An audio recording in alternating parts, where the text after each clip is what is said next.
Hey everyone, and welcome to the Bitcoin Way podcast. I'm your host, Michael Jordan, and I appreciate you being here. This is my conversation with Bitcoin Mechanic, who is with Ocean Mining. We cover a range of topics, really focusing on filtering spam and Mechanic's opinions on that particular subject.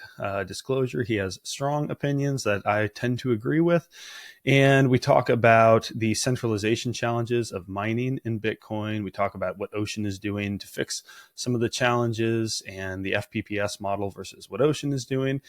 So a whole bunch of things. He also touches at the end on a couple of hot button issues, the arrest of the Samurai founders, and sort of his hot takes on a few things. So I think you'll appreciate this. I know I sure had a blast talking to him, and overall would say that a lot of what he is talking about is very important and we need to all give a strong listen to.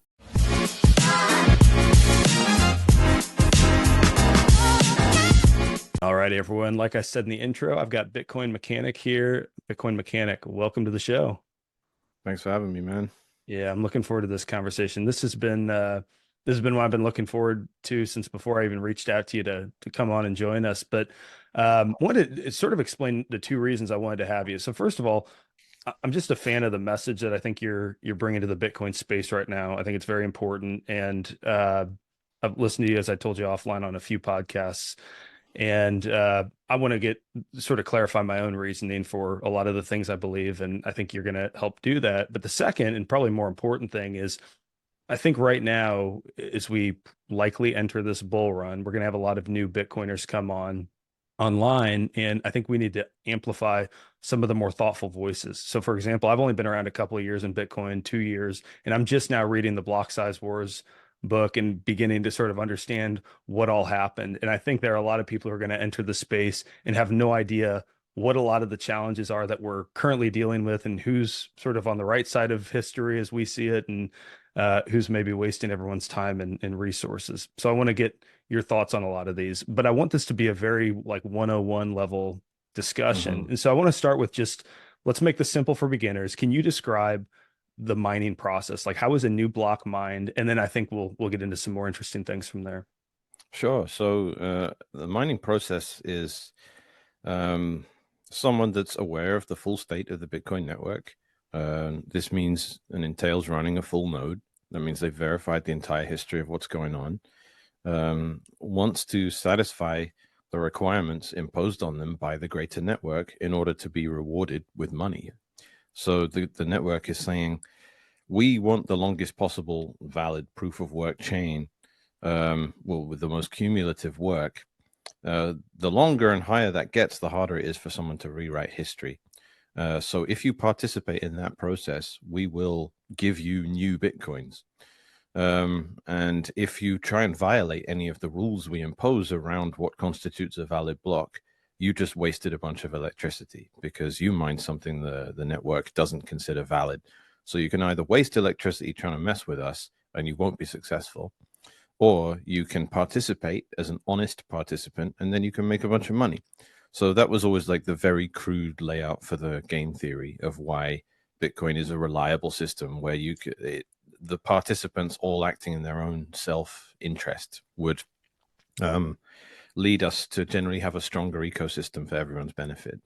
So specifically what a miner does, the requirements that are imposed on them is find the latest block and build another block on top of that. Construct it however you like, put whatever transactions in it you want, as long as they're all valid at the consensus level, and start hashing away. Hashing is the last part of this process, apart from broadcasting an actually discovered block. Hashing is something that occurs once you've done all that other stuff. You've run the node, you've synced up with the network, you've verified everything that's going on, you've begun the process of constructing a new template, you've reached out to the network and found the unconfirmed transactions, you put them all in the template, you construct Merkle trees to that effect. Sorry if I'm going a bit beyond 101 here, but once you've done all that, you have the block template. And the template is what you then work on hashing to solve. And that's, you start guessing random numbers. You start putting in nonces.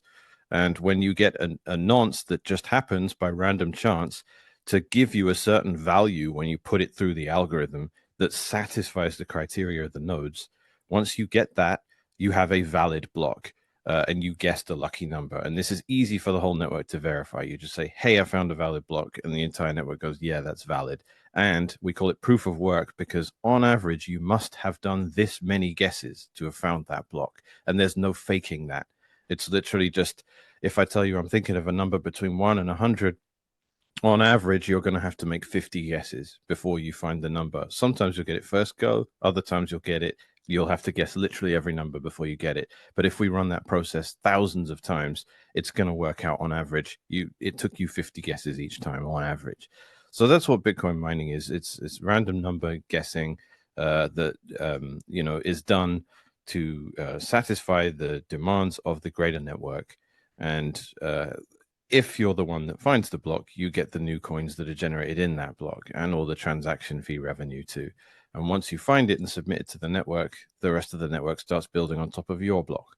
And that's what creates cumulative proof of work, which means if you're ever trying to rewrite history from 5 hours ago, you need to compete with the fact that you don't just need to rewrite the last 5 hours. The time you spend rewriting the last 5 hours, during that time, the network it went forward. So you have to keep playing catch up, which is where the concept of the 51% attack comes in, because you need to outpace the network consistently to be able to keep rewriting history. So I'll stop there before I keep going off on too many tangents. So the one of the things I want to hit on is a block template. So effectively, you take a value from the previous block, you take a bunch of transactions, and then you take a nonce, which is effectively a random number that keeps changing. Is that correct? As you're hashing, Yeah. and you're looking for, I mean, I think you can go into as much detail as you'd like, but you're looking for a number that meets a particular criteria at the end of the day, right? You're looking for a hashed output with all of that stuff combined that meets a particular criteria. And then I guess my question is, explain the block template. So in what I'm looking for is like who defines it? Like specifically, like is it the pool? Is it the miners? And maybe explain sort of the concept of a pool. Mm. Because I think that's something I sort of conceptually understand, and we're going to get to Ocean in a little bit. I sort of conceptually understand what you all are doing that's a bit unique. But I want to make sure that I sort of understand, like on a slightly technical level, what that is. Yeah. So you did well, or it was really a good idea to start by asking me what the whole process of mining is, because that's the point, that the hashing component where you're using this random number or the nonce, um, that's that's being done by what we generally refer to as Bitcoin miners. But they're only doing that one part of it. They're not running a node and they're not constructing templates. So the fact that those have been delegated, those specific parts of mining have been delegated to pools, makes pools the Bitcoin miners to some extent. And there's only a few pools. So we're not credibly decentralized in that area. Now, there's a whole bunch of sort of practical dismissal people engage in around that not being much of an issue. And if it ever is an issue, we'll make it not an issue. But really, it's just boiling frog syndrome at this point. Like, it is an issue. It's been an issue for ages. It's not getting any better. In fact, it's getting worse. And again, boiling frogs. Unfortunately, we live in a world where you're just able to, you know, you can either a situation can just get continuously worse, and people can just, I guess it's sunk cost fallacy to some extent, where people are like, look, we've had to comply this much, we better continue complying. So when it comes to mining, um yeah, you went in two different directions there with what you said Mhm. that are like kind of hard to string together.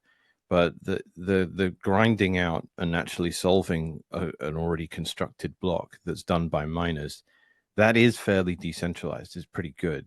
But the fact that they all rely on such a small group of people to construct the templates means, by to the absolute horror of anyone paying attention, there are basically less than 10 people in the world that decide what goes in the blockchain and what doesn't. That's it. And there are 10 people in the world that are the holders and the custodians of all newly created Bitcoin. So that those massively centralizing bottlenecks exist either side of the mining process, whilst the hashing is done in a fairly decentralized way. But because the hashing is all pointed at this same handful of entities, it basically means, very simply put, Bitcoin mining is centralized. And if Bitcoin mining is centralized, then you don't have censorship resistance and you don't have any sort of resilience against government capture or um, you don't have the opportunity for you have all sorts of gatekeeping that can occur. Right now you have these huge monolithic entities um, basically pull up the ladder and make it so that if you want to mine as a small guy, you basically pay for the big guys to get a free ride. So the whole point of a pool is it needs to be big enough. It needs to be a certain size that it can take you far enough away from solo mining to the point where you would even want to use a pool in the first place. A pool needs to be reasonably large in order to function, though that varies depending on the kind of payout mechanism it uses. Um, but for a pool's own benefit, it needs to be quite big, and for a miner's benefit, if it's using a different type of payout system, it also needs to be quite big for the benefit of its miners too. Otherwise, they're all just effectively too close to solo mining, and then they're getting too much variance. So, I lose my train of thought there, but uh, yeah, that means you can only have a certain amount of pools, basically, and that being the case, like you brought up the block size war already. One of the main arguments against making blocks much larger is if there's a race that starts every time there's a new block found on the network. For everyone on the network, that means downloading a block found by someone else, verifying what's in it, and then starting the 10-minute race, except one entity, which is the person that actually found the last block who was already aware of it. So if you just mined the last block, you get a head start in the next race because you already know it before everyone else does. Everyone else has to do some sort of due diligence on that block before they can start engaging in the next race, particularly exacerbated by the fact that if you make a mistake, if you send out work based on a block that had something invalid about it, all the half of the workers connected to your pool will carry on doing that invalid work for up to a minute because that's just the way the majority of the miners on the network are actually designed. It's really bad design, but funnily enough, Ocean mined an empty block last night, which is something that people criticize pools for, not realizing it's an artifact of the bad design of ant miners, which are actually 90% of the hardware on the whole thing. So we can talk about centralization of mining hardware too, which is a horrible problem.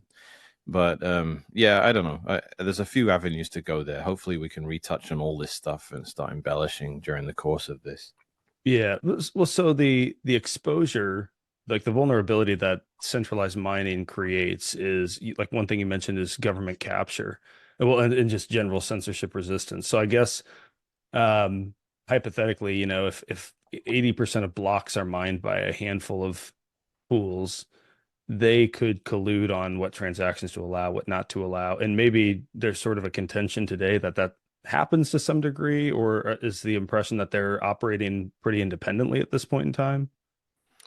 Um, so uh, what's happening right now, and this is not like a theoretical thing, this is just what's happening, is I'm just going to go straight into the weeds here. So miners have decided they really don't want variance. That's why they mine with pools, and the that method on steroids, or that approach on steroids, means the pools agree to take on all the variance of the Bitcoin network themselves and just pay you out based on what your hash rate is in theory worth, and they'll pay you regardless of if the pool finds any blocks or not. This is called FPPS, and it's a process where you take an average of what miners made for their hash rate um, over the last period, which is 24 hours, as far as I know. They don't all use that.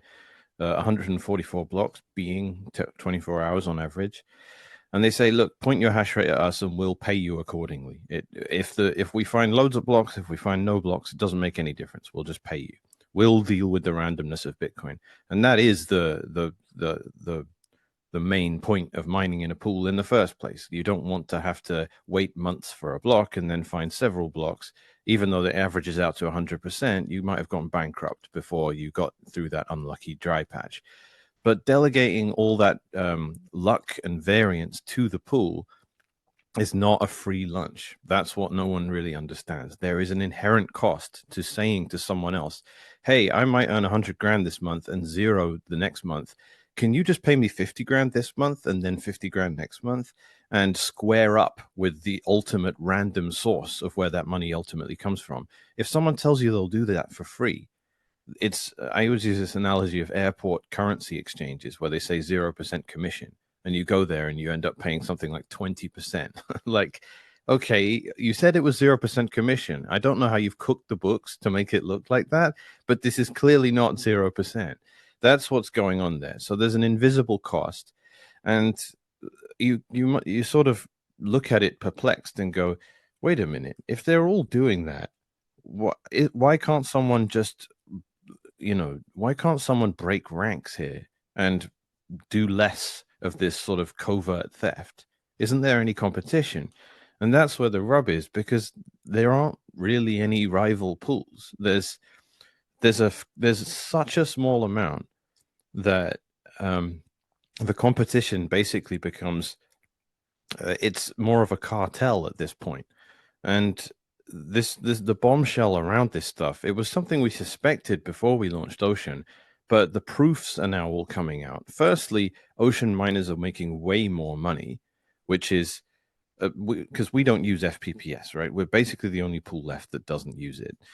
We just pay our miners based on a split of what's in the block, and it's very easy to verify, but it means more variance. So we'll go on a bad luck round for a couple of weeks and not find any blocks, and it's awful for our miners. And then we'll find 3 in the space of a couple of hours, and they'll have the greatest day ever, right? This is not palatable to everyone. I get it, but the simplicity and the transparency we can offer as a result by saying, hey, if there are no blocks, there's no money. That we are not pretending that we can just pull money out of thin air and give it to you for free. Like, that is not a thing that anyone can really promise anyone. Not, you have to admit that there's a sizable buffer there where you need to operate with a massive, deep pocket where you can say, don't worry, if we go on a run of bad luck, we'll keep paying you. The whole lending mechanism by which the smaller FPPS pools make that available to their miners is called it's run by Bitmain. I don't know a heck of a lot about it because it's not very transparent. It's called Ant Alpha, and it's Bitmain's lending program that they use to keep the small pools afloat when they're going on a run of bad luck and they can't afford to subsidize their miners any longer. They either go bankrupt or they have to borrow money. Brains has gone on a recent tear of extreme bad luck to the point where most people are saying, all right, something's up. This is beyond statistical reasonable likelihood. Like, you're under 10% for this round. That should happen once every 500 years. And you've gone on several of these unlucky streaks. What's going on here? I'm not going to get into what I think is going on there because more research is needed. But suffice it to say that all the speculation around it, people aren't really paying attention to what needs to be paid attention to. I hope to sort of do some expose around that soon, but I need to do a bit more research first. So to try and round off this ramble here, um, Ocean came along with a bunch of conjecture saying the FPPS system must be robbing its miners because no one would ever run this thing forever. No one is going to offer you that for free or even 0.5%, 1%, 2%. It's just not worth it because you can get left in a hole so quickly, especially around things like the halving. And we found the most likely way in which they would steal from their miners is not giving them their split of transaction fee revenue rather than subsidy. So in a block, miners get paid from 2 sources. They get subsidy, which is how newly created Bitcoins come into existence. And that famously halves every 4 years. It's very predictable and it's very easy to tell if a pool isn't giving you your fair share of that because you can mathematically plan it out over years. You know exactly how much you're supposed to get. Transaction fee revenue, however, that's more like predicting Bitcoin's price. You're predicting block space cost instead of price, but it goes up and down all over the place too. And with the recent pump and dump scams that happen using Bitcoin's block space, that makes it even more volatile. So you might have blocks with $1 million worth of transaction fees in it, and then the next one have 10 grand worth of transaction fees. You can't predict that. As far as we can tell, that's where the theft happens in FPPS, because miners have no way of saying, hey, I should have gotten more for that and I should have gotten less for that. It's really difficult to do. You can do it, but you're going to be within a much greater margin of error when you make your estimations. I've seen people that are massive haters of Ocean, don't like us for whatever reason. Luke's a Catholic, or someone says he eats cats, or whatever nonsense you want to throw at us.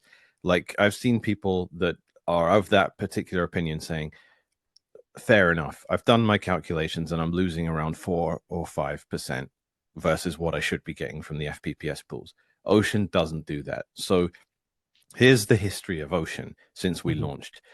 We got two blocks very quickly. They were both like 500 or 600% luck in a round. That's I can explain what I mean by that if you need, but basically we got very lucky on those first two blocks. We found a block within 2 days of launch. It should have taken like 11 days or something for us to find a block, and we found two in 4 days. So we got super lucky, but then we didn't find a block for the rest of December. And that was the highest transaction fee environment in Bitcoin's history, with one exception. And then around the halving, we went on another run of bad luck. This was like 2 weeks ago or something. Again, we just didn't. We should have been finding a block once every 3 days. We didn't find a block for almost for like 15 days or something. We missed that entire stretch. There were literally blocks in that period that had millions of dollars in transaction fees. We didn't get a single one of them.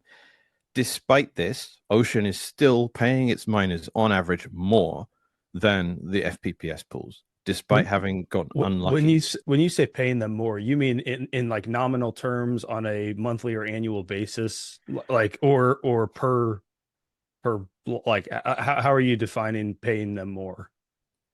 Per If you just point X amount of hash rate at Ocean and then X Hmm. amount of hash rate at another pool, you're getting more with Ocean than the other pool. Okay. Despite Ocean, one, not including spam as we define it and as Hmm. it should be defined, Yeah. but in people are pointing out, hey, if there's a very expensive spam transaction out there, that exploits whatever bug there is to stuff a bunch of data in the witness field, and you're not including it, you're leaving money on the table. Undeniable, that's true. Two, going unlucky during Bitcoin's two most high transaction fee environments in history. And three, being below 100% average luck. Those three factors should mean Ocean is paying out way less than any other pool. There are two factors that lead us in the opposite direction. One is that we had a bonus period when we launched, which meant I'm not going to get into how that works exactly because it seems to just confuse everyone when I try and explain it. But that is cancelled out. Our miners could have made a whole bunch more money during the bonus period, but they didn't, because we went unlucky during it. Instead of finding 8 blocks during the initial ramp up, which was the bonus period, we only found 5. That about cancels out the bonus period, so there basically wasn't one. And like I said, that was the December period where we went on that incredible run of bad luck. It took almost 4 weeks, I think, for us to find a block. It should have been an average of every 6 days or something like that. So that was like an absurdly unlucky round, and it was during that high fee environment. So that's the fact. That's the only excusing factor you can have for why Ocean maybe when you compare it to FPPS pools, it's for a reasonable reason rather than saying, hey, the other pools are just robbing you. But it's not significant. And there's the other factor, which is we charge 0% rather than the other pools which charge 1 or 2%, but we've adjusted for that. So basically, when there's no monkey business, when there's no buffer between the miner and the network, which there shouldn't be, if you want to be a Bitcoin miner and not just a dumb rented hashing facility, then you take on a bit of additional variance, sure. An Ocean is tiny, so we have a lot of variance, right? If we had 30% of the network, any bad luck versus good luck is going to be averaged out within a 24-hour period. Instead, it takes a month for us to average out to 100%. That's a lot. That's a lot for a miner to take on. And a lot of miners have said, look, we can't we'll mine with you, but we need you to be 5 or 6 exahash. We can't take you when you're 1.3 exahash. And this is a catch 22 because, it's like I can't give you a driver's license without government ID. It's that sort of thing. Like Yeah. it's there's nothing you can really do about it. But to the miners that have said, screw it, either for ethical reasons, I don't want to mine with the other pools, or I've done the actual calculations and I've realized I'd be making more with you guys. The people that are with us have consistently said, Bob Burnett tweeted it this morning. Rafa from Swan has come out a few times and said it. We are making more money with Ocean. And there's another miner of ours that said, I don't want other people to find out about this because it's an edge I have over other miners. The other miners have they've prioritized for cash flow. They get their daily payouts. They get exactly the money they expect when they expect it. But the cost they're paying for that regularity it's so expensive. They are losing multiple percents as a result. So, like, when we started not including spam in transactions, everyone sort of turned around to us and said, well, miners rationally then won't mine with you because they might be able to make more money with spam. And I'm saying, well, if there was another pool like Ocean that did always include all of this spam as well, you might make more. But that pool doesn't exist. Your only other option is FPPS, and that's hugely expensive, and it's dwarfed by the amount of money you can make from spam. So generally, the spam, if you compare a core template that would be made by a theoretical pool like Ocean that only mined core templates versus the NOTs templates, which filters out the spam, the difference was a couple of million sats per block. Now, Ocean's found, 35 blocks at this point or something. So, I mean, not to do an on the fly bit of napkin math, but if you're looking at, this would be the point. So, you're looking at like 2 million sats. You're looking at about 0.7 of a Bitcoin. Ocean has mined hundreds of Bitcoin in this point. So the idea that that's way less than a percent, right? I mean, actually, no, it's not. It's a little bit over a percent um, in total, but the it's so negligible when you take these other factors into account. But it's also another mark against us, right? So if we're not including that stuff, if there's something between 1 and 2% lost in transaction fee revenue as a result of not including the stuff that's being used as an attack against the blockchain, and I'm going to show you some stuff on that as well because I just did a bit of research there. If we're not including that, if we're going unlucky during high fee environments, and if we're not even at 100% luck, which we aren't at the moment, and we found 2 empty blocks. That means no transaction fee revenue at all. That was unlucky. It's not due to anything wrong with the pool at all. So I can explain why empty blocks happen as well, but there's nothing untoward there. There's us doing things exactly as we should be. Combining all these factors, Ocean should have lost miners like 10% of what a theoretical perfect FPPS pool would pay. Instead, we came out ahead. That's just absurd to me. That to me is just yelling at the whole network. Hey, you guys, there's a secret here. You can earn way more money on Ocean. You have to ignore a bunch of propaganda and you have to actually understand how this stuff works. But here's where I'll sort of make a comment on the general culture of Bitcoin. There is a massive gap between Bitcoin as it works for developers and users and, people making operating systems for nodes and mining. Mining as an industry is very disconnected from the technical end of Bitcoin. It's a very mechanical end of Bitcoin where, you're dealing with heat and you're dealing with large numbers of, kilowatts and megawatts. And these people are not necessarily all that in tune with what goes on inside Bitcoin core and how it would construct templates and what's appropriate inside those templates. And that disconnect is why when someone like Luke comes along, who's the longest tenured Bitcoin Core developer, who was also the first operator of a pool, him and Jason ran Eligius, which is Ocean V1. They ran that for years as a hobby project, and they did everything right. And just running servers in Jason's bedroom, they got 20% of the Bitcoin network. And they just gave it up after a while because they had other stuff to do. And now they're coming back because they're looking at it and going, no one has any clue what they're doing here. There's no transparency. There's no verifiability in any of what's going on in mining. And no one's paying it the slightest bit of attention. So Ocean does a whole bunch of things that the other pools are looking at us and other miners are looking at us going, wait a minute, really? Are you saying this is how it works? And we're saying, yep. And there's even a few things that we've uncovered that I just I'm genuinely wondering, hold on, this is gonna blow up everything. I don't even know if I want to tell people this. Like the design of ant miners is just astounding. You're spending up to 60 seconds in a 10-minute race doing useless work because of how badly they're designed. And people see an empty block and they go, oh, there must be something wrong with the pool. I say, no, there is not anything wrong with the pool. That is an ant miner that's unable to stop doing useless work.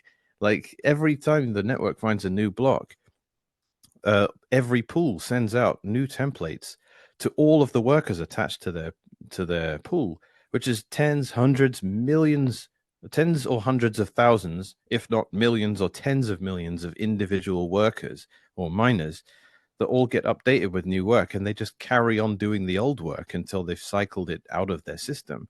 That because there's no mechanism by which you can say stop doing that work. That doesn't exist for Watts miners. A Watts miner within 1 to 3 seconds is on the new work, but they're less than 10% of the network. Hmm. Nearly everyone is using Bitmain products or ant miners, and all of those ant miners are designed with every single corner cut possible. The multiple 0 days have been found in them. I don't like even running one on my local area network because I don't trust it at all. Anyway, I'm going off and off. Let's try and stick to something, eh? I'll No, try. no, I think this is all interesting. I think just hearing the rants is actually very helpful. So you mentioned a couple of times spam and block templates. So I think one of the divergent areas I touched on a few minutes ago was block templates. Maybe now would be a good time to address what is a block template, Hmm. who's defining it, and then you talked about blocking out spam in your block templates. What does that mean? Yeah, a block template is just a candidate for what the next block would be. So it includes the prior block, and that's why they're all chained together in the blockchain. Um, and it includes Merkle trees of transactions that you know um, that the miner or the template constructor wants to add into the blockchain. So the sort of lazy expectation around what would happen with each block template is you run a Bitcoin node, you source you source all of the unconfirmed transactions floating around in various mempools, and you start from the top. You find the most lucrative, and then you find the second most lucrative and the third most lucrative, and you use the limited amount of block space you have as imposed by nodes, because Bitcoin block space, the blocks can only be so big, and you use the space most efficiently using a greedy algorithm, and that's it. That's how you construct a template. In reality, though, you don't need to only source your transactions from mempools and the P2P layer of Bitcoin. You can also go out of band, or you can also just put your own transactions in block templates. So if you're a miner and you want to close a lightning channel, or do a massive consolidation where you put hundreds of UTXOs into one new UTXO, that uses a lot of block space, right? You can just put that transaction in your template, pay 0 sats per byte, or pay whatever you like, because that money is ultimately coming back to you if you're the one that finds the block. Probably you'll put 0 sats per byte just in case your block gets orphaned and the transaction backslides back into the network and some other miner grabs it.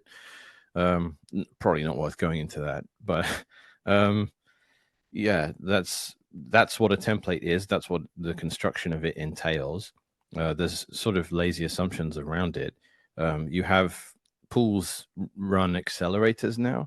So if you do a transaction just as a normal user that doesn't have a lot of, didn't pay a high enough fee and generally isn't getting selected by the mining pools because there's more lucrative transactions out there.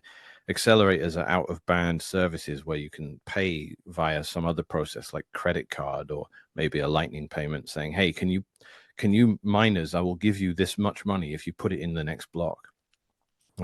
That's an accelerator. Those exist now. Mempool.space has one. Via BTC has one.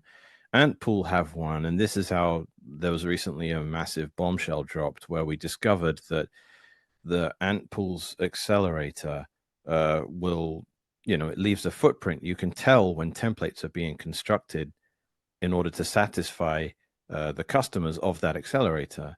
And it turned out that a whole bunch of smaller pools were using the same templates that had transactions that had been accelerated that way, which means, holy shit, all of these alternative competing pools are all making the same templates or just using the same template as Antpool, which means not only is Bitmain lending them money so that they can continue during periods of bad luck to be FPPS pools, not only are they all using the same Coinbase custodian when they get paid out, they are also all constructing identical block templates too, apart from where the payout goes, but ultimately that's the same custodian.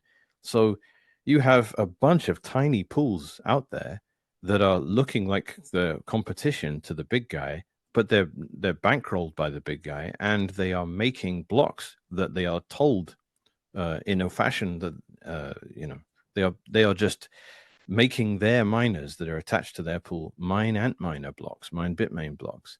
So, I mean, this is incredibly concerning. Like, we're talking about templates here, and I don't think they thought anyone would really check, but we realized Brains, which is its own pool, is just basically a subset of Antpool at this point. And that gives an illusion because everyone's scared of any one pool getting too large on the network.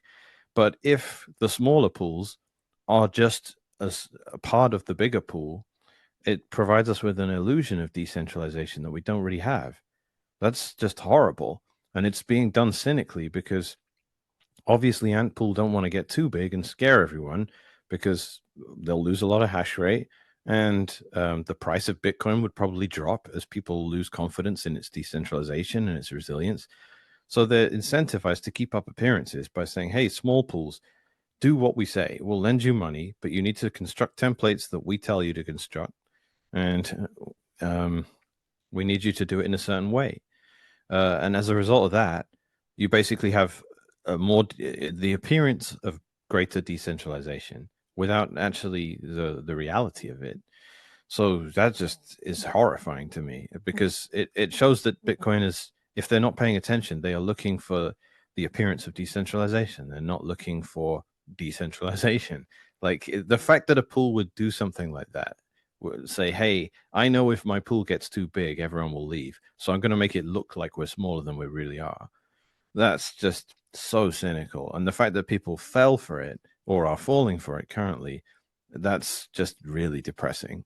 Yeah. Like it's come out multiple times. Like there were two bombshells. The first, this was shout out to Mononord from mempool.space, and someone else did even better research. I can't remember the guy's name. It's like a RAM memory address on Twitter. It's like OX something or other, like one of those things you could never say.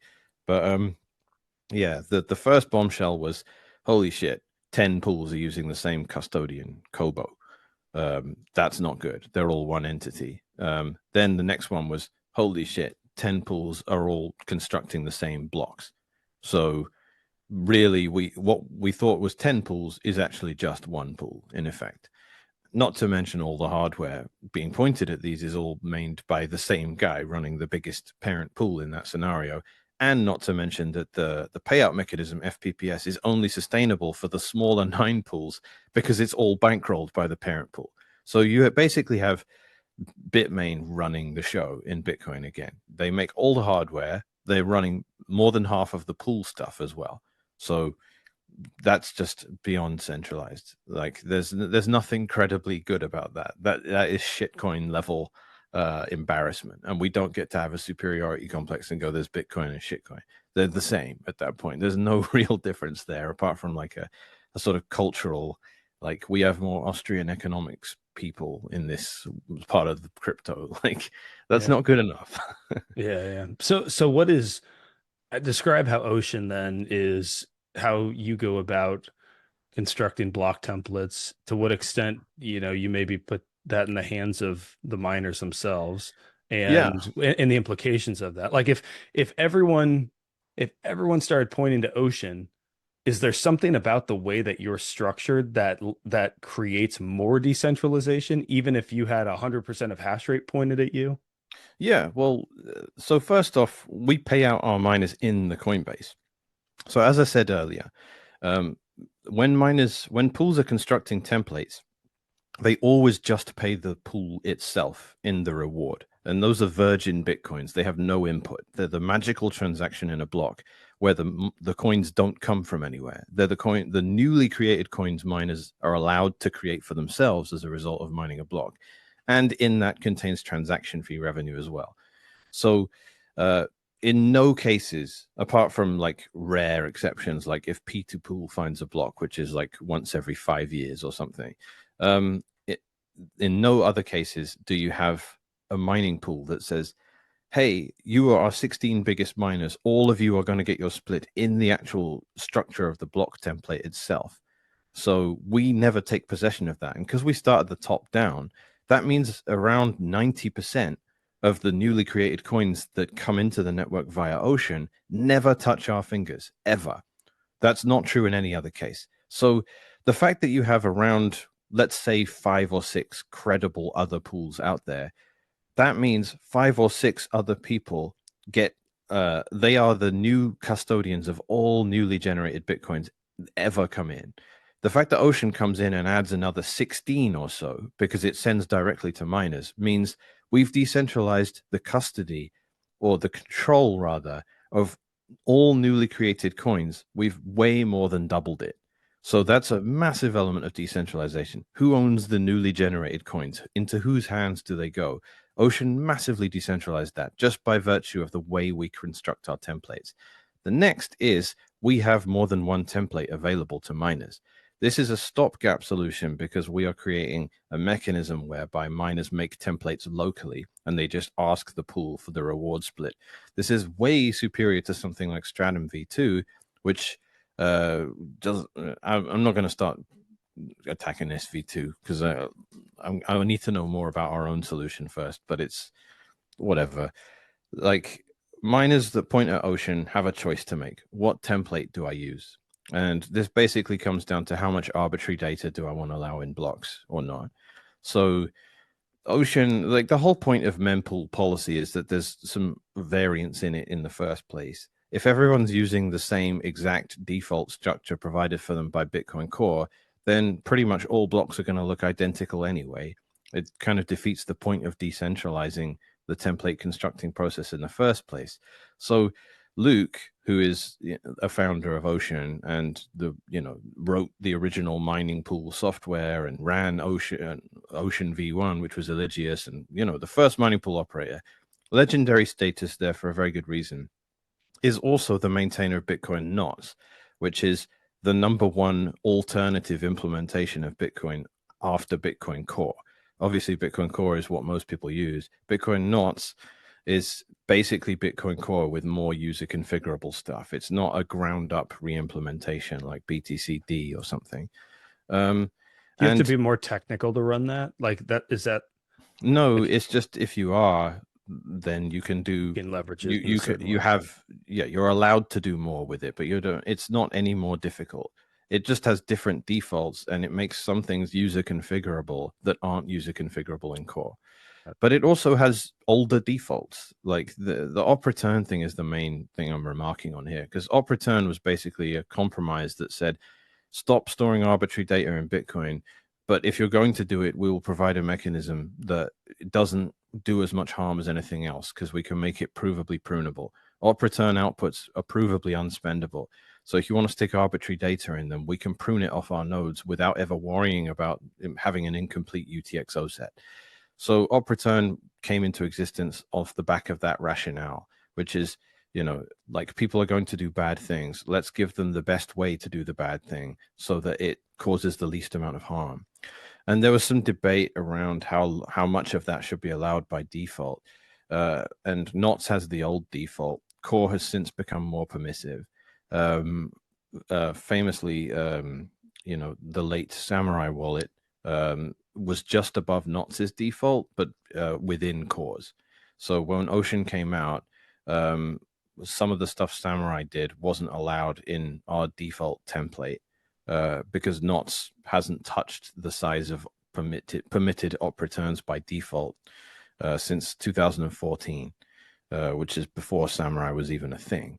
Um, So yeah, their transactions, the pre-commits for their coin joins didn't make it into our template. But we have other templates. So at the time, there were three templates. This was before we brought out the fourth one we did like a month ago, and two of those templates had the default size of 83 bytes, the core default, and that would that would be exactly the same as core with regard to how much data could fit in op return. Anyway, I digress. The whole point of this thing is miners get to decide if they point at ocean, what do I want the blocks I mine to look like? And there are different options, and there's templates. I mean, there's visual templates showing you this is roughly what you can expect. Like every few seconds, the templates update while more stuff enters the mempool and other blocks get found. But we just say this is what it looks like right now, and these are the mempool policies, and you can implement them on your own node and verify that you're getting roughly the same blocks as what you might expect if Ocean were to find a block right this second. And that's a choice, right? That's rather than this is in stark contrast to what pools have sort of grown comfortable doing, which is we do whatever we like with the block template. And you have no way of knowing what that is until the block is solved and shows up in the network. And then you get to know what it is your work was contributing to. Now that's crazy because you're the one doing the work. You should at least know what it is you're working towards. And the analogy or the visual metaphor we came up with it was blind, well, slaves working on building pyramids, or whoever you believe built the pyramids. If there's some sort of ancient culture that's where there's some tyrannical emperor or pharaoh or something like that using slave labor to construct something, they're simultaneously blinding the slaves. They're putting blindfolds on them and saying it's not in your interest or ours to let you know what it is you're actually working towards. You will just do the work we tell you. So miners to that effect were suitably offended when they jumped on Ocean and said, when Luxor mined a block that was just a JPEG, we didn't want that to happen, and we had no idea we were hashing to that effect. This is not transparent, and it's our right to know that. I don't want to contribute work to malicious blocks, and I don't want to only find out that I'm doing so because the block was solved. So this is the difference with Ocean. The people that were upset about the filtration and the spam policies we did have knew about it beforehand because our templates are up there saying, hey, if we find a block right now, this is what it will look like. So the controversy started from people saying, hey, what an ocean block is going to look like this. So it's that double-edged sword of transparency. We said this is what our blocks will look like, and you can withdraw your hash rate now if you don't want to see that in the blockchain. The fact that that would be more controversial than saying we'll hide it and we'll throw a block at you that you might not have liked, and you'll have contributed work to it, and now it's actually solved. Like again, this is it's very peculiar to me that people get the more transparent you are, the more people pick holes in what it is you're doing. Whereas if you hide everything, keep it all closed source, then people generally tend to just cope and ignore. I find sort of it's a bitter irony that, but yeah, the more transparent you are, the more scrutiny you invite. And like this is why it kind of makes me laugh. Like Antpool finds empty blocks all the time, and there's never anything. Ocean found one last night, and I wake up to a billion people screaming at me saying Ocean's broken because it found an empty block. And I'm saying everyone finds empty blocks because it's part of how mining works. Why is it only a problem when Ocean finds it? Maybe it's because I'm closer to it. Maybe I'm being like anecdotal in my perspective here, but I never see anyone complaining about any of the things they complain about with Ocean.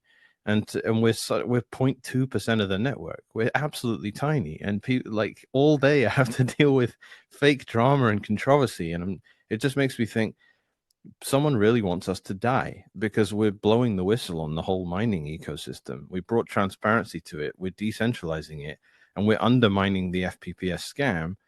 And I don't think any of the big guys are happy about it. So like I don't know. What was the original question you asked here? So I think we're transitioning into it. So one of the dragons you're slaying is the FPPS model. The other, Mhm. though, is as I understand it, is through your block templates or through some of the uh, templates that you have, like the out of the box templates, are what you refer to as spam. So that's another dragon you're slaying, and I assume when you say spam, you're talking the ordinals, inscription, JPEGs. Is that sort of your loose definition of spam? How are you defining that? Hey, just a quick break and we'll get back to the show. But I want to introduce you to our very first sponsor of the Bitcoin Way podcast, Satoshi Coffee Company. Satoshi Coffee, sats.coffee is the URL. They make high quality, fresh roasted coffee, and they even put the block number to show proof of work on each bag. If you're watching on YouTube, you can see that. I'm not a coffee snob, but I'm sort of picky about what I do enjoy. And this Satoshi blend, which is one of their more popular blends, is incredible. They also have a blend from El Salvador and a couple of others. I'd highly recommend you trying out all of them. But the cool thing about Satoshi Coffee Company is they are Bitcoin only and only accept Bitcoin as payment. And as a Bitcoin Way podcast listener, you get 6.9% off if you go to sats.coffee and enter code TBW69. Again, Satoshi Coffee Company, sats.coffee. Check them out. Support Bitcoin only companies like Satoshi Coffee Company. Well, spam is just arbitrary data stored in Bitcoin that isn't anything to do with genuine transactions. That's all. So, I mean, op return data is all spam. Like there's spam that no one would even care about, including like open timestamps. Like no one even there's no initiative to stop putting that inside Bitcoin because it's efficient. It's not egregious. It's not like, hey, 90,000 nodes. I want you all to store this JPEG, not even a hash of the JPEG, like the full JPEG. I want you to store it for the rest of time. Like that's just asshole behavior. Like that really is just like in the visual world, it really is just like someone walking up to like the Sagrada da Familia in Barcelona, like the most beautiful building ever, and just like scrolling graffiti all over it. It's just obviously intuitively gross to do something like that. That's like there's also the technical level of it, which is runes is one of the spammy protocols. They end up in the default ocean template mostly because they use a small amount of op return. And killing op return is like that's a genuine conversation that needs to happen. But that's a far cry from bug exploitation, which is what the inscriptions and ordinal stuff is doing, where they're literally taking a bug and an exploit and then using that to trick nodes into thinking they're downloading a bunch of necessary script data that takes advantage of the witness field that gets a 4x discount versus what other regular users are doing, and tricking nodes into storing this stuff. That's genuinely an exploit. And that's not, yes, it's spam, but it's also bug abuse. That's why it was a no-brainer for us to fix it. That's all. Because you literally have, I used this analogy before on Once Bitten podcast, and I really like it, so I'm trying to use it again. You have basically a front door saying this is where transactions come in, and you have a cat flap that says, and you can store some arbitrary data too, and we're going to be very particular about the size of that cat flap. And then you have a wrecking ball come in and smash the side out of your living room, and everyone starts coming in that way. But you maintain this carefully defined cat flap with a certain amount of size, and you say, well, it's very important that that be 83 bytes instead of 42 bytes.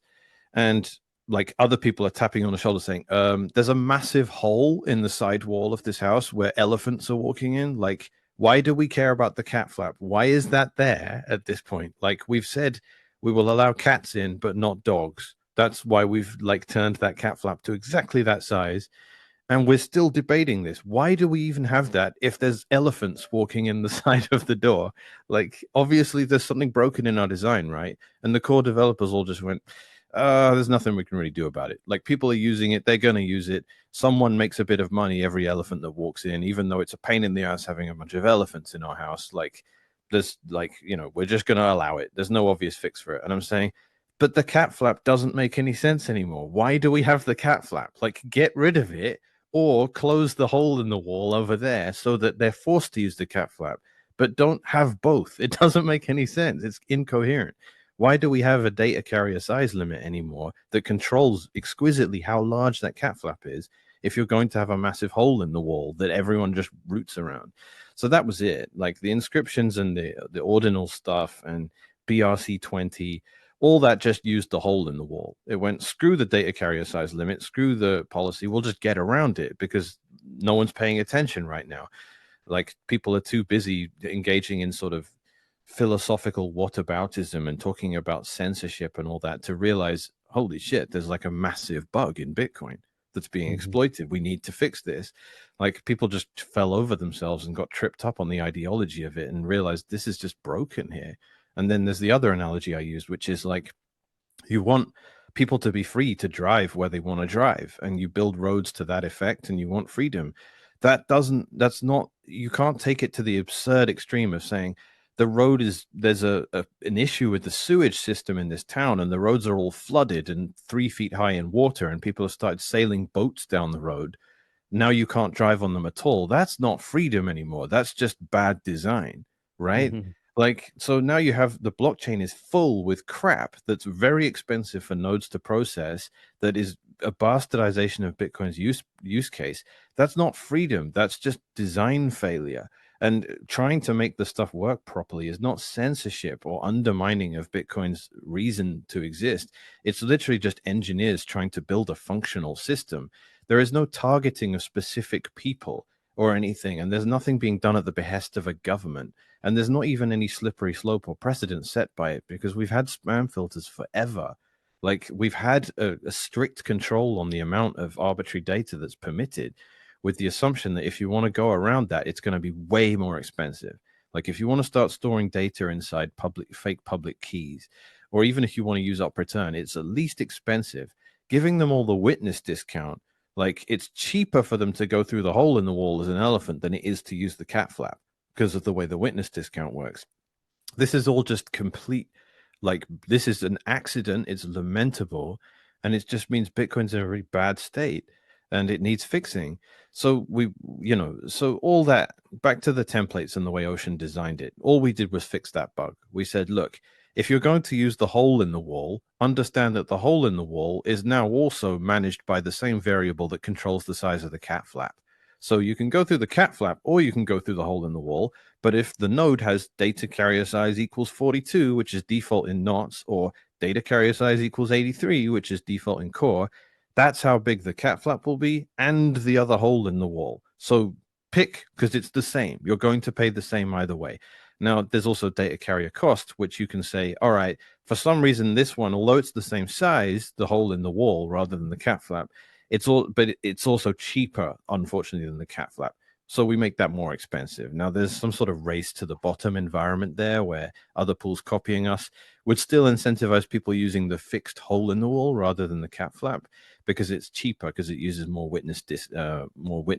It puts its data in the witness field rather than not return.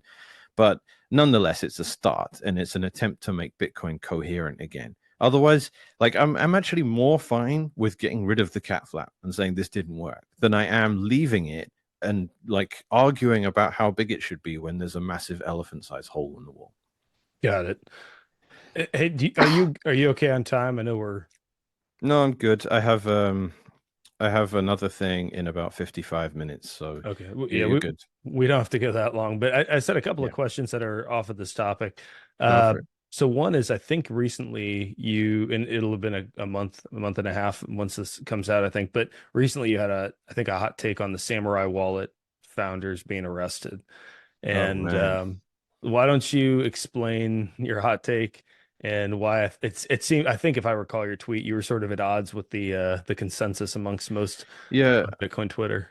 I am, because like to me it's just about saying what's needed and isn't being said rather than being at odds with everyone else.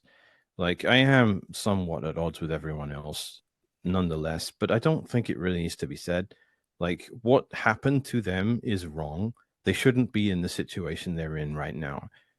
It's the idea that they are providing privacy to people that want to use Bitcoin in a private way. The idea that that's a bad thing, or that there's any justification for punitive treatment by the authorities, that's not a valid moral framework at all, and I absolutely rebuke anyone that says they are. My take on it is, but I mean, the outpouring of sympathy for them and all that is everywhere. Like I don't need to add to that. It's pointless. It goes without saying. It unfairly paints a target on my back that is pointless. What isn't being said, which is what I said, is privacy by design is what you want. Privacy by policy is fucking useless and just creates honeypots. Sorry for the bad language. The issue with this is it's Google's "don't be evil." You want can't be evil.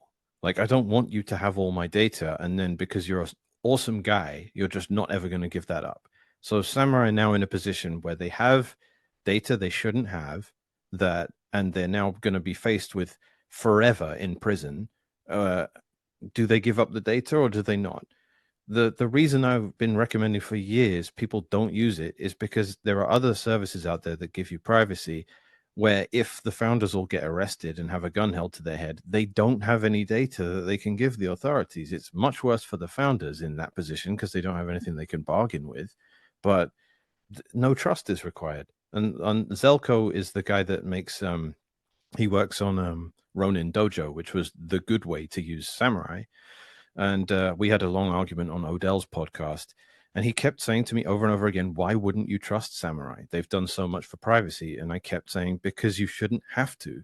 And you don't have to. There are implementations of privacy preserving coin joins out there where you don't need to trust the coordinator with your extended public key. That is the creation of a honeypot. And if Samurai are spooks that created a honeypot, which I thought for a while, or they're just making a bad design, which is an accidental honeypot, which looks like is the case now. Either way, it amounts to the same thing for their users. If you mixed naively on Samurai, the entire history of your mixes can now be unwound because of the data on that Icelandic server that got seized. Now you're in shit. You're in a lot of trouble. So, yes, the outpouring was generally for Samurai of sympathy, but I'm saying their users are the ones I actually feel bad for because they're the ones that now stand to have stuff they thought was private and probably used in a way that you would only use money if you thought it was actually private. That's now in the hands of the three-letter agencies. That's a disaster, and it's something I've been warning about for years. And to Zelko's point, why wouldn't you trust them? I'm saying again because I don't want to have to trust them, even if they're the best people in the world. If they have a gun to their head saying give up this data, I don't expect them to say I will die for my users. I don't expect that. I don't expect people to make martyrs out of themselves. I expect them to design carefully designed products that don't ever mean that they'll end up in that position anyway. Like, hats off to them. If they refuse and they get longer sentences as a result, on the one hand, I respect the bravery. On the other hand, why did you design it that way in the first place? And why did you call everyone spooks for warning you about this situation? So there are plenty of people in the space, like people I don't agree with on the spam stuff at all, but Shinobi, Peter Todd, and Greg Maxwell, and Wasabi Wallet, all of these people and myself have sat there for years saying, hey, Samurai, your stuff is really badly designed in this respect. If you end up in this situation, it's going to suck for your users. And they would just call us spooks and idiots. And now they are in that situation. And I'm not saying I told you so because I'm happy about it. I'm saying your users are fucked now because you didn't listen to us. And this is annoying. It really is. Like, there's Join Market and there's Wasabi, except Wasabi's gone now. It Mm-hmm. will be gone on June the 1st. I think that's when they stop doing their central coordination. That's probably a read between the lines kind of situation where you can still use it. But everyone's running scared now. I'm hesitant to even talk about this stuff publicly because it's just, again, painting a target on your back. For years, there's always been serious privacy options from people that aren't LARPing as ninjas on Twitter and, provoking the three. Like, if you fuck around, you will find out. Like, you can build privacy technology and you can do it in a very, very academic way, the way Adam Gibson does with Join Market. And you don't provoke people. You don't deliberately create problems for yourself. Maybe you don't jump on flights to the United States all that often, but you can just do it academically and you can be careful. Like, my favorite example is always Bram Cohen, the inventor of BitTorrent. He lives a happy, normal life. He's not in jail. How much illegal stuff has he facilitated through the invention of what he's done? Like, so much that GCHQ even said we can't even track all the BitTorrent stuff. Like, it's just too much for us to actually keep track of. Like, he's not in jail. He's fine because he doesn't sit there on Twitter without having built, like, if you build a decent product, people will leave you alone. If you build a shoddy product and market it as this is how Putin can buy a nuke and the FBI can't do anything. If you're going to start saying stuff like that on on Twitter, like, and they come after you, that is kind of your own fault. Like, Yeah. and it is a lot of it is just the marketing of it will get you in trouble. Again, though, I reiterate, they shouldn't be in trouble with the authorities for what they did. It's totally irrational. It's immoral, and but I can't go. They've done nothing wrong. Like their intentions were good, but their design is where it matters. I don't. The road to hell is paved with good intentions, and that's like the truest trope when it comes to what's happened here. The samurai's good intentions have screwed all their users because they didn't build something good. They built something based off of an image of Hmm. like cool like cypherpunk privacy ninja tech. Like in reality, it was just a crap design, and now everyone that fell for that marketing stuff is in trouble. Like that's all I can really say about it. Like that's my take on it. It's going to come across as harsh, but the point is like they are two guys in a lot of trouble, but their users are thousands or tens of thousands of people who are also in trouble, and I feel a lot worse for them because they paid for a product that they didn't get. They paid to get privacy and they don't have it. And having fake privacy is worse than no privacy for obvious reasons. If you think you're invisible, you might do something like pick your nose in public and everyone just saw you do it. Like that's not safe. Like you need to know you're public if you're public. If you think you're private and you're not, I don't even want to know what you're using your Bitcoin for. And because it could get you in so much trouble because the laws and morality are not aligned. So you might use your money for something perfectly moral that is illegal. And now you're going to get caught doing that. And I'm sorry, you didn't do anything wrong. And if you used bad privacy techniques to get there, that's just horrific. That's a crying shame for everyone involved. And the fact that it cost you money as well to get that, that just adds insult to injury. If Samurai were running like a free service to get people's coins cleaned, that's different. But it's not. They were paid. They made a lot of money running these mixers, and they marketed it as something much more robust than it really is. And for me, it's like I use VPN as an analogy. I'll round off the point with that because if you use a VPN and you want to get around geo blocking, like you want to watch a YouTube video that's banned in your country, so you turn on a VPN and then you can watch it, or you want to watch Hulu or Disney or something like that, and you have to set your VPN location to America or something like that to watch it.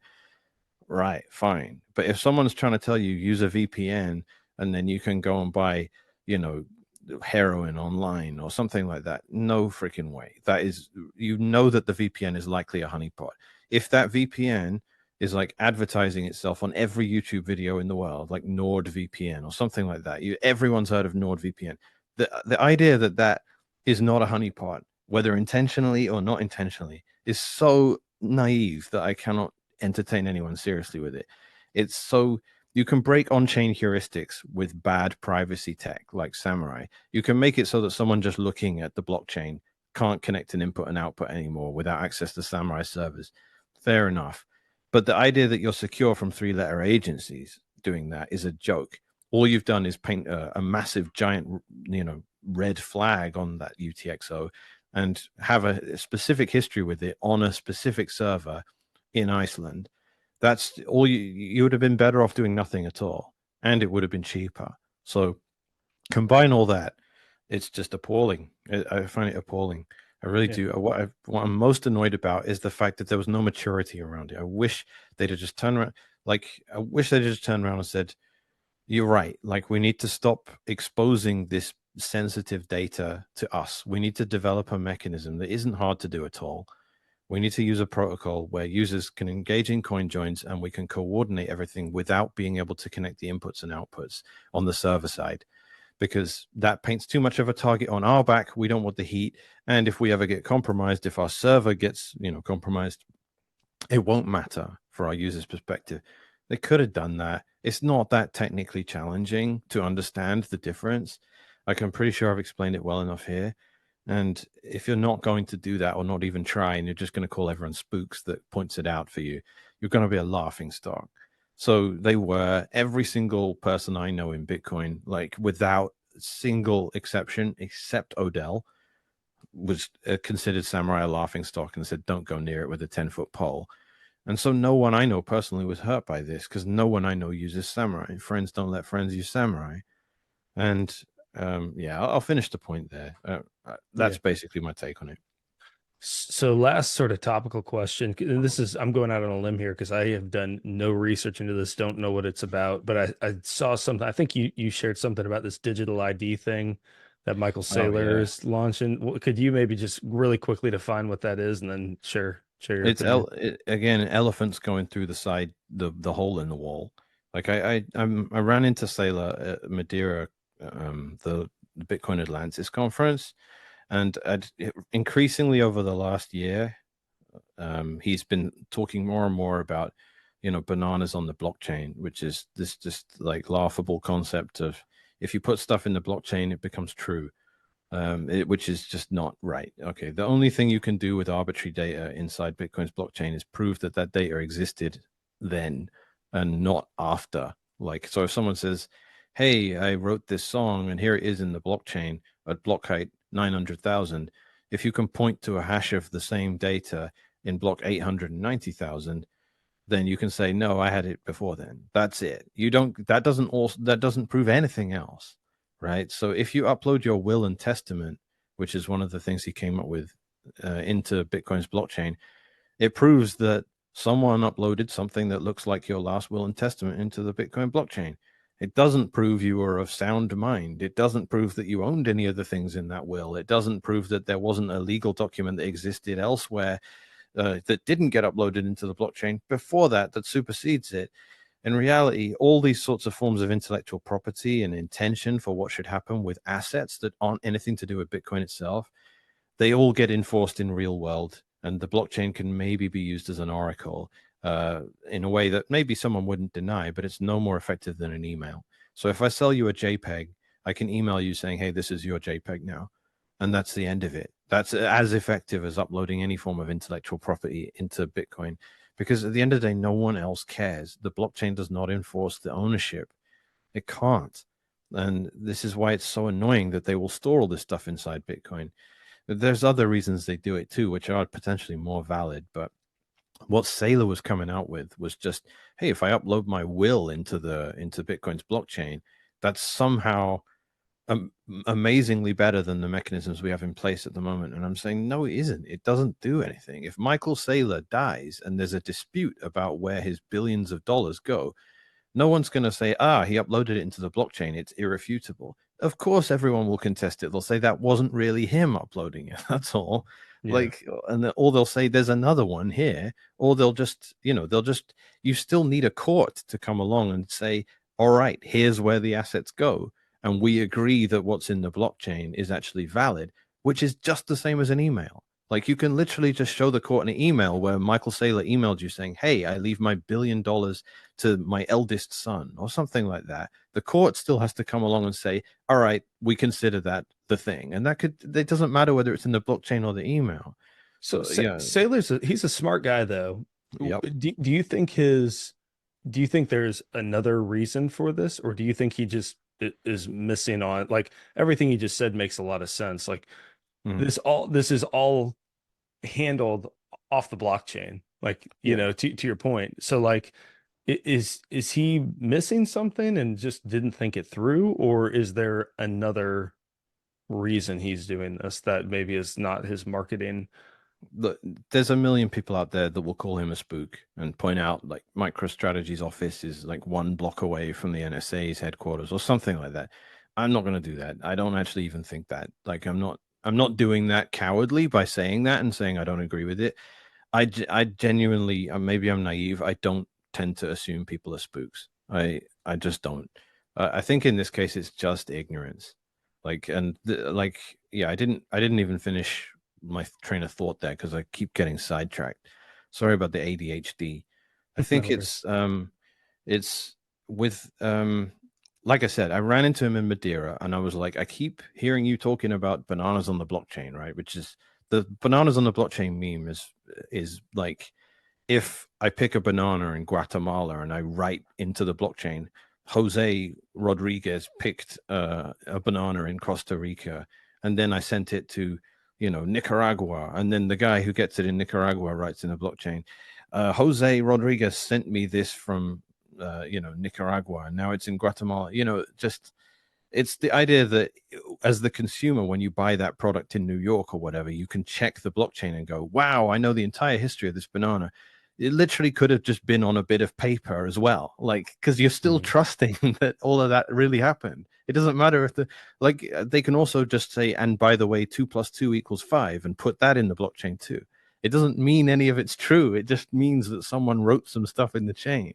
So that was what I was coming at Sailor with. I'm like, have you not realized the Oracle problem, which is you can say stuff happened and put it in the blockchain. It doesn't mean it happened. It just means that you said stuff happened and put it in the blockchain, right? So that's what I was wanting to talk to him about. But it's very hard speaking to Sailor. He's always getting mobbed by like a million, people that want to just are amazed by the guy because he's genuinely a brilliant genius man. He's a fantastic thinker and he was a great advocate for Bitcoin for all of 2021. He was incredible. But I found myself taking exception more and more to the things he said. The first is sell everything you own and mortgage anything you can't bear to not own anymore and buy Bitcoin. That was a shitty piece of advice because he has access to 0% interest rates. No one else does, not in current environment. Don't borrow money to buy Bitcoin ever because you're just going to have to sell it. And you don't want to sell your Bitcoin. Buy it responsibly. Don't, it's not a debt based thing. Don't get yourself in over your head. And anyone that borrows money to buy Bitcoin can end up selling it at, the lowest low of the market because that's when the interest rate is hurting them the most. That was bad. The mining council was bad too. Elon Musk freaks out about Bitcoin not being good for the environment. Tesla says, all right, we're not accepting Bitcoin anymore. And rather than say, well, screw you, you're an idiot, you haven't done a modicum of research, he said, all right, we'll bend over backwards. We'll prove we're green and energy efficient. And you can't give these ESG, these insincere Bitcoin haters an inch because they'll take a mile. That was a mistake. You don't want to voluntarily self-report how green you are as a Bitcoin miner. You don't want to exist inside any sort of regulatory framework of that nature at all because it leads to censorship. It leads to centralization. If you do that and you end up in a situation where governments are saying, all right, you're the green miners, we'll give you a tax break. Great. That means you can't be a cypherpunk miner anymore because you need basically a mining license. So you're economic disadvantage. So that was wrong. But then, yeah, the arbitrary data stuff he started talking about, I'm like, all right, this guy is doing. I thought he had skipped some of the process that people normally go down, which is Bitcoin's amazing. Let's do everything on the blockchain. Like we can create verifiability. Let's do voting on the blockchain. Let's do, tracking consumer goods on the blockchain, like I gave with the banana example. If you're going to do all this stuff, you have to realize the Oracle problem. Like someone's got to ultimately dictate who decides what banana that was, who decides whether any of this history is true or not. And if we accept that there is an entity doing that, why don't we just trust them for all of it? Like adding the history into the blockchain, it adds an illusion of reliability and what's immutability to the version of events, but it's still not reliable. You still need someone to say, yeah, it was that banana, and yeah, that guy really did pick it. Like that's, and then you're back to just everything else. So yeah, I'm trying to explain this. So I said, all right, I'm hearing about arbitrary data stuff. I'm working for Ocean, and he was like, great, like a really good product, and like you guys are doing a great thing, like very supportive and informative there. And he was telling me, you know, this is a couple of months ago about the decentralized identities on Bitcoin and talking about how that would work. And I was like, okay, I think I know where you're going with this. Um, are you going to use op return, which is the cat flap, or are you going to use the hole in the side of the wall, which is the elephant, which is basically a glaring wound in Bitcoin's design right now that is an embarrassment to anyone that knows how to read a line of code. Um, please tell me you're not using the hole in the wall because you can't treat nodes as unpaid cloud storage. If you do that, there just won't be nodes, and then we'll just be a shitcoin. Like, and I didn't get to elaborate on that, but he said he didn't know the implementation. He said, "Look, I don't know whether we're using op return or not. Like, this is a detail I'm not privy to, or I don't know right now, or we're not sure about." And I left it right because I'm like, okay, cool, all right. And then he just told me all about the idea. But since he released it, it's become very clear they're using the exact same elephant in the wall encryption exploit to just store piles and piles of garbage data that could all just be a hash. And the minute it's a hash, you can use the cat flap because hashes are tiny. Like not just core's default of 83 bytes, Knotz's default of 42 is enough to store a hash and then some. So Nick Szabo, maybe if we're going to round off this as well, I'll round it off. Nick Szabo said years ago, don't store data in Bitcoin's blockchain, store hashes of the data. And a hash of the data, because you can hash a last will and testament and put it in the blockchain rather than the whole thing.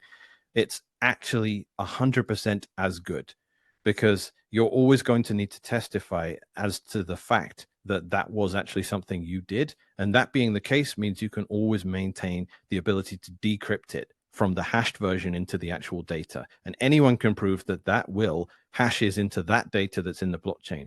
It's exponentially more efficient use of the blockchain. It's what the things do that we don't really call spam, the things that aren't to do with Bitcoin, they're just arbitrary data, but no one really minds them. So that's things like open timestamps because they're not being inefficient deliberately and they can all fit inside op return. And that was the compromise we made. And we're basically fine with that. So when it became clear that Sailor wasn't going to do that, they're going to upload the entire thing inside. We're saying, look, you can do a hash of a million people can sign up for some sort of decentralized identity scheme and have a whole social network to that effect. You can Merkelize the entire thing into one hash and then put it in one op return. If you do that, I don't really mind. But if you want to store every single change of state of your identity system and keep all of the raw identities in the Bitcoin blockchain and fill up blocks with this stuff, Bitcoin isn't going to survive that because no one will be able to outcompete you to open a lightning channel. You just can't. Like, if Yeah. you're going to open up the road to boats sailing down it by flooding it with water, there won't be any cars anymore. And if you don't have cars, who's going to build new roads? No one. That's the problem. If you corrupt a system's purpose and undermine it to that point, it's over. If you don't have nodes because people aren't doing financial transactions anymore because they can't find it, you don't have Bitcoin anymore. You don't have 21 million. You don't have miners burning kilowatts, megawatts of electricity to find a single block to satisfy the requirements of 25 nodes. No one's going to do that. Like, the only reason I will burn megawatts of electricity to find a block is because uh, not right now, please. You're good. Thanks. All right, thank you. The only reason you will consume that much electricity to do something like that is to satisfy the requirements of tens of thousands or hundreds of thousands of nodes. If those guys aren't there, like holding up the hoop saying, hey, jump through this, we make all of you jump through this. Like, it's just like, I guess my analogy is like immigration again. It's like if America says, hey, you want to immigrate to our country, it will cost you $500,000 and you have to start a business and you have to get an HIV test and you have to engage in a multi-year long process. I accept that, right? Because it's America. If you have a country with 3 people in it that, you're like Timmy from next door started because he was like 10 years old and he was playing a game. And he's like, if you want to become a member of my country and I set the same level of hoops, I go, well, I'm obviously not going to go to that effort. This is just a bit of fun and a bit of pretense. So if you have a couple of nodes saying, hey, you've got to consume a gigawatt of electricity to mine a block, people are going to go, no, I'm not going to do that because like the rules can be changed in 5 minutes. It's a 10-year-old boy's imagination. It's not a massive institution with that same amount of work provided to it. So this is the mechanism basically to round off everything here, I hope, in some sort of hopefully, elegant way. It's if you start undermining the way in which the ecosystem relates to itself internally by introducing all these external things that like all this arbitrary data storage and decentralized identity, if you start using Bitcoin for all that stuff, it doesn't remain Bitcoin for very long because Yeah. it breaks down the fabric and the cohesion of the whole project. So I mean, I don't think I've explained it better on any other pod. So hopefully, like yeah, hopefully I can use this once you release this thing. I can say, right, I think I've actually finally explained it properly. No, Like it for had the sure. right amount of caffeine. That's right. No, I love it. Yeah, the way I've been thinking about a lot of this stuff is just like Satoshi gave us this big, beautiful park, and for like the last so many years, we've been adding water features and a little pond over here and a gazebo, and then like all of a sudden, some like naked guys with bagpipes showed up and like started, blaring, in the Yeah. middle of the night. It's like that wasn't really what the park was for, and I know it's more nuanced and complicated than that, but that's kind of the concern that I feel. Yeah, it's an intuitively obvious thing. Like if it was in meat space, and everyone keeps using the shitting in the pool analogy. That's Mhm. what like there's a public pool, there's kids in it, and a wizard comes along and starts crapping in the pool. And like uh some people that read that on paper, like that look at it, in the abstract, go, well, isn't that a remarkable aspect of freedom that someone could come along and use it for something it wasn't designed for? Like you can look at it that way if you want, or you can look at it like any sane human being Adult. and go, Yeah. that's what are you doing? Like this is not what it's for, and you've made it unusable for the purpose it's for. And if you keep doing it, we won't have pools anymore Yep. because no one is going to pay for the construction of a pool in an environment where they know if they do, it's going to be filled with human excrement. Like there's no reason to do that. You won't have any customers, and you know that no one would ever, as an investor, that it's a waste of time investing in some new construction project. Like Hmm. it's a completely valid analogy. So like at the end of the day, miners are the service providers. They meet the requirements imposed on them by the nodes, and it's not on them to find loopholes in that and go, hey, screw you, like we're going to fill up the chain with garbage even though you don't want this stuff. If you do that, you're biting the hand that feeds you, and we all basically just, it's just like you're falling off the edge of a cliff and you make sure you hold your friend's hand before you do, so you pull them off too, and we all just end up splat on the ground and dead. And that was always the default for Bitcoin anyway. It's not magic. Like you need its users to not actively attack it. It doesn't magically suddenly fix itself and get stronger.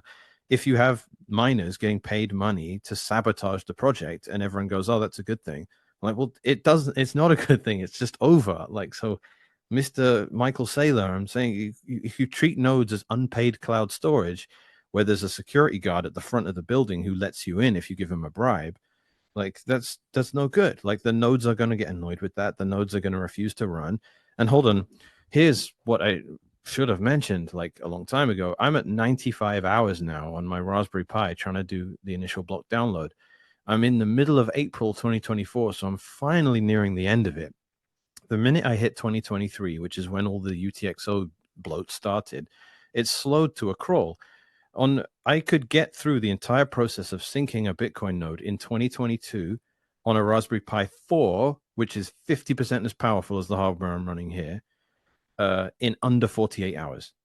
I got to that same point in the process on my Raspberry Pi 5, which is twice as powerful, in 12 hours, which is amazing, right?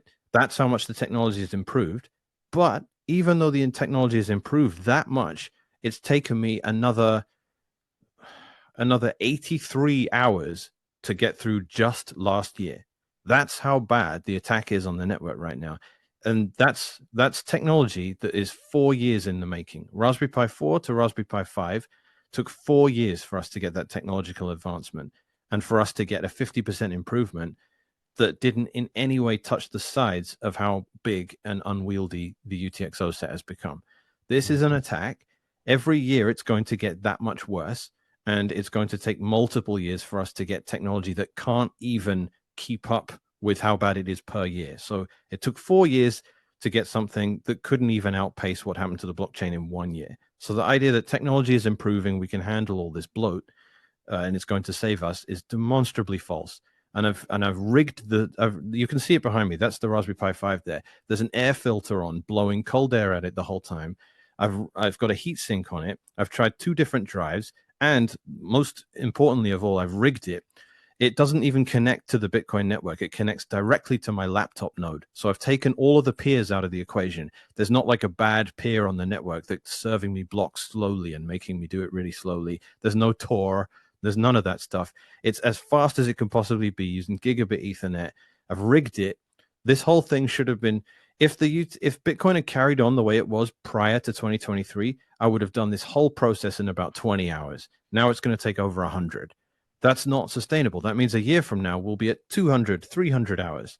And then a slight technological improvement will mean instead of 300 hours, we're at 280. Like, do you see how fast it's running away Yeah. from us? Yeah. So, like, that's in that environment, you just end up with a very complicated Bitcoin with no nodes. And that is Ethereum. That's why Ethereum's shit and why Bitcoin isn't. And Bitcoin's turning into shitcoins because of people shitcoining on Bitcoin. It's very obvious. And it should be undeniable at this point, and everyone should be worried about it, and everyone should be trying to improve it. The elephant-sized hole in the wall isn't without consequence. It's a massive issue, and we need to fix it. And it's just as simple as that. There can be no room for doubt at this point. Yeah, no, I think that's an important message for everyone to hear. So before we hop off, I do want to get your thoughts, just any predictions, price, otherwise, over the next 12 to 18 months, besides more spam hitting the network. I think, I don't know, cynically, the history of Bitcoin's price has been when it's at its most dangerous. Like in 2023, we had an accidental hard fork. In 2017, the whole system nearly completely collapsed. There was a civil war. You know, we were playing a game of chicken to get SegWit in. Miners were openly attacking the network again. But in both environments, those were bull markets. So people that want to talk about rational behavior of markets is just of informed consumers are living in. I wish I was that naive. Like generally, Bitcoin's price pumps when the people that know what's going on with it are tearing their hair out, going, "This is all completely going to collapse." I don't know why that is. It just seems to be a coincidence. You know what it is? I think it's actually just in this case anyway. During bull markets, nonsense comes around, and nonsense is harmful. And but it's a bull market, right? So everyone's trying to get money, everyone's trying to get their slice of the pie. In a bear market, all of this idiocy disappears. Like no one is pumping cat JPEGs on Bitcoin when the price is down 50% and still falling. So I think it's indicative of a bull market. We will shrug it off. Unfortunately, I mean, actually, I take that back. I'm not sure we can shrug this one off, actually, because the awareness around it is that bad. And there are enough Bitcoiners that I've looked up to for years that seem intent on just pretending there are no problems. And for me, this full node experiment I'm doing here is just absolute proof. Like we are losing an entire class of low end hardware. If we do that, it's over for decentralized validation of what happens. And at that point, you just end up with miners in control of the network, and mining is completely centralized, as I pointed out. So predictions are Bitcoin trends towards centralization and people continue to not pay attention, but the price carries on flying up anyway. And the analogy is either boiling frogs, which is like a awful psychological phenomenon where people don't realize how bad the situation has gotten because it got there gradually rather than by the flick of a switch, or Wile E. Coyote running off the edge of a cliff and not looking down yet. Those are my two visual metaphors for what's happening with Bitcoin. It's completely centralized. It's wide open to censorship. There is no validation of what's going on in a decentralized way. And we're still running anyway off the edge of the cliff and no one's looked down yet. Like those are my two scenarios. But here's the weird part is I'm the only guy, or I'm one of the few people that thinks Bitcoin's really messed up that doesn't have a shitcoin to sell you. I'm not selling, even though I think it's that broken, because there's nothing else even remotely as good. So, like, people message me like, "Hey, when are you going to sell?" And I'm like, "I'm not going to sell because there's nothing else, anything like as good as Bitcoin. It's just going to be nowhere near as good as it could have been." So, keep your Bitcoin, but fight for it to be as good as it can be. Don't sell it. There's no shitcoin that's anything like as good. The dollar's no good. The real estate's no good. Precious metals are no good. It's just don't be naive about the health of the network, I think is what I would say. The price will carry on going up. There'll be another crash. The price will go up again. But at this rate, eventually the whole system does come tumbling down. But I don't know where I would tell you to park your wealth if it wasn't Bitcoin. I honestly don't know. I think put as much money in Bitcoin as you can and then educate yourself and fight for what needs to be done. And lastly, nothing speaks like hash rate. If you care about what ends up in the blockchain and you care about the centralization of mining, you can write all the tweets you want. Nothing really speaks like having actual hash rate. Like proof of work can't be faked. Like you can spin up Twitter bots and start campaigning for some sort of nonsense, but there's no proof of work in that. You could be 10 very high level accounts with people with long established history and reputations in the space. That is proof of work.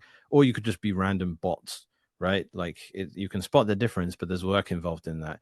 Whereas you can't mine fake blocks, you can't do fake proof of work. So every single petahash that is pointed at Ocean is real.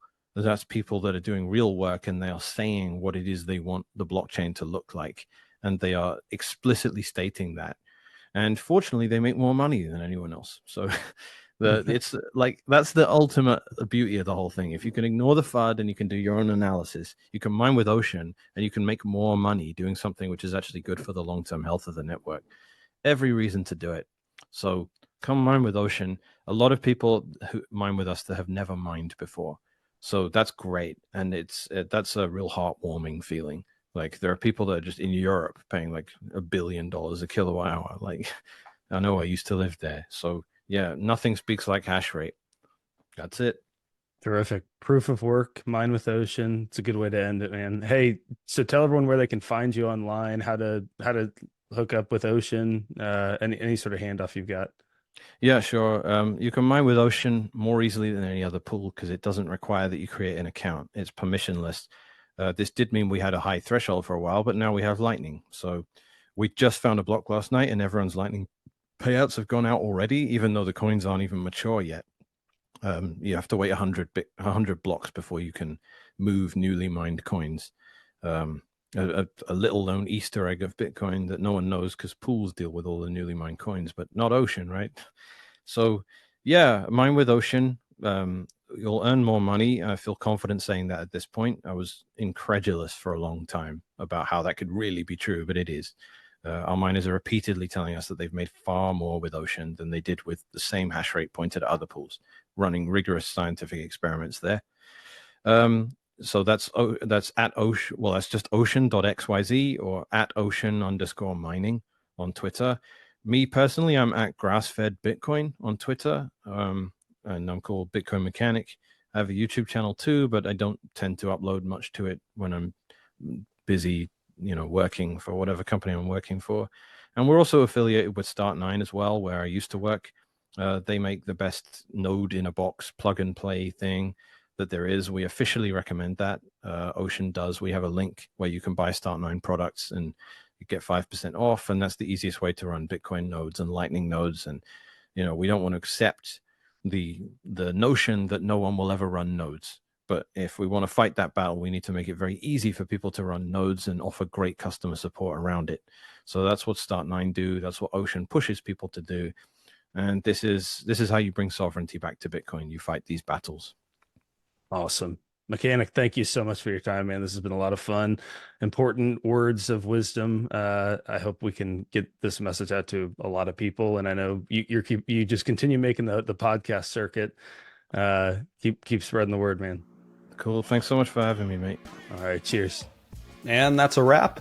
Again, I hope you enjoyed this conversation as much as I did. Bitcoin Mechanic has quickly become one of my very favorite Bitcoiners.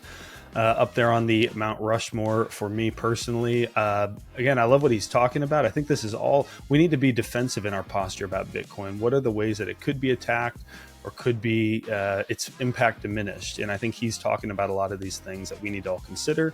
So if you agree with him, if you think what he said makes sense, do what you can to support Ocean. Maybe consider pointing a miner their way if you've got one or are thinking about doing so. And then check out his X, Twitter, and check out Ocean Mining in general. And of course, if you need self-custody help with your Bitcoin, check out the Bitcoin Way. We're at thebitcoinway.com or on X at thebitcoinway_. And you can follow me, reach out if you have questions, comments, complaints, whatever it may be. I'm at the other M Jordan on X. And you can also subscribe to my weekly Bitcoin newsletter. That's blackhatbitcoin.substack.com. Again, appreciate you being here. Until next time, this is Michael Jordan signing off.